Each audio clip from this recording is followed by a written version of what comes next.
Hey everybody, it's Mike here from the WeWrench shop and welcome to episode 19.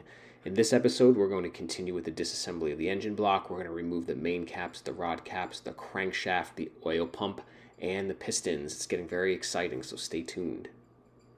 The engine is looking really cool.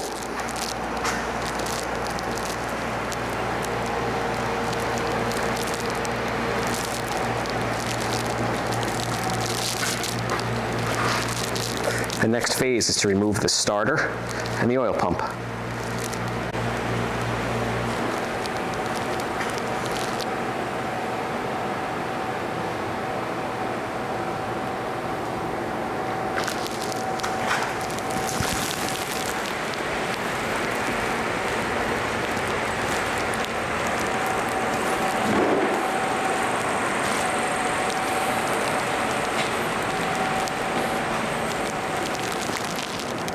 The starter bolts into the bell housing, and there's two bolts to be removed. One right there, and then one right here.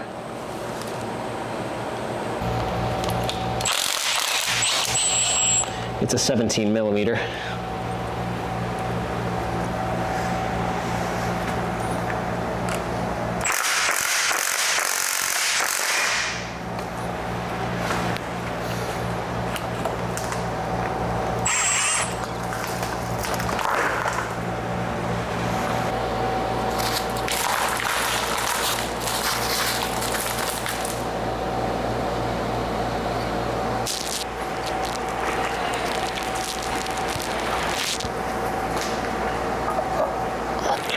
All right, it's time for the oil pump. The first thing that we gotta do is get the nut off the sprocket, remove the chain, and then there's two 13 millimeters here, and then a 13 millimeter here. 17 millimeter.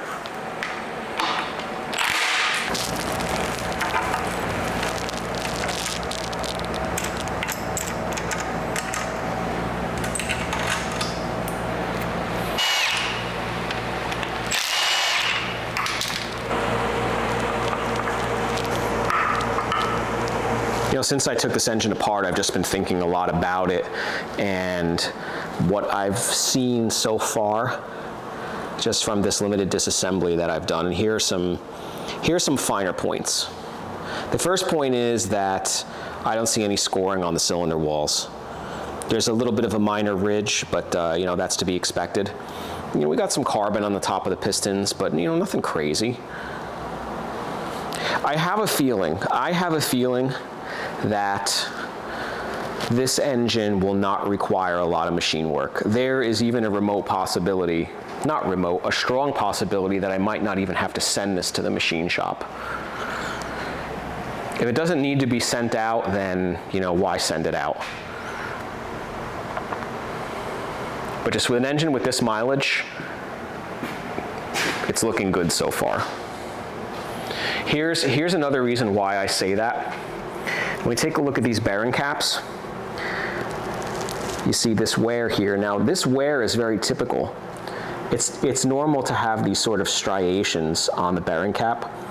If you can't catch your fingernail in them, then usually it's nothing to worry about. And pretty much every bearing cap looks like that, which is good. Now, these striations indicate that there was just contamination in the oil. It's not like there was metal in there or anything. Seeing wear like this is very, very typical. I have a feeling that when I stand back and measure all this stuff, even with 260,000 miles on it, that, especially on the cylinder head, that the cam journals and stuff might still be in spec. But we'll see. For this rear housing, we had a bunch of 10 millimeter bolts here, two 13s here. I don't think I caught it on camera, but I think you've seen me remove enough bolts to know how that goes. I'm just gonna give it a gentle lift.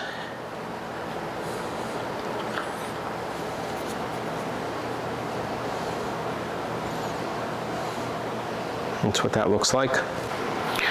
So with the engine in this position, what I can do is I can start taking the connecting rod bearing caps off and removing the pistons.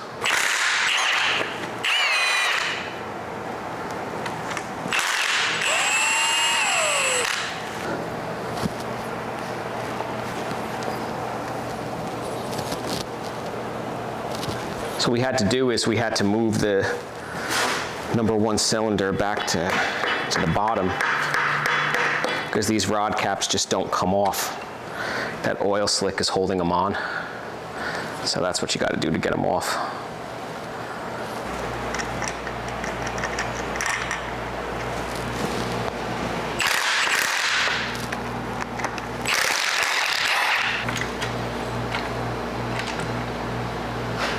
All right, my rod caps are out. Time to take off the main caps. 17 millimeter.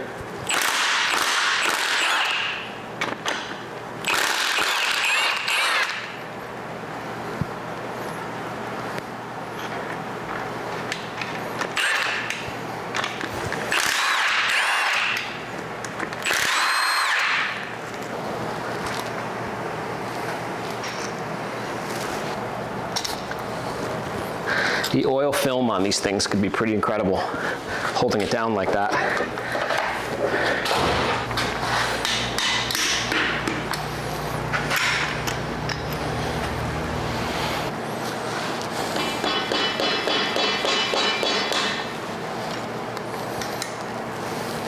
All right, let's see if we can't get this crankshaft out of here.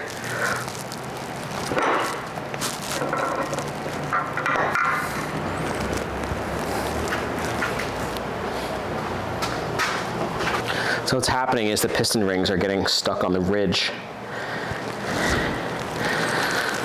What I need is a ridge reamer. Oh, there we go.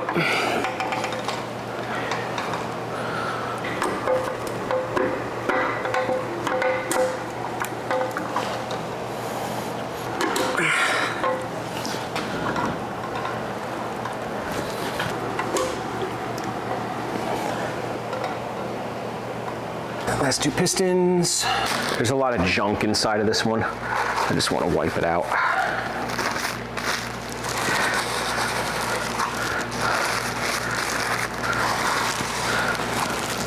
By the way, guys, a great lint-free cloth for doing this type of work.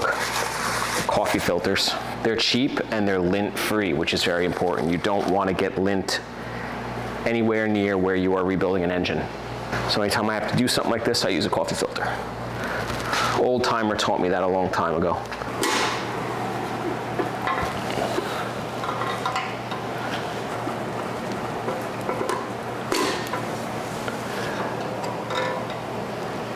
I'm really grateful for all the support that I've received so far. Make sure you check us out on all of our social media channels, Facebook at WeWrench Official, Instagram at WeWrench Official, and TikTok at WeWrench.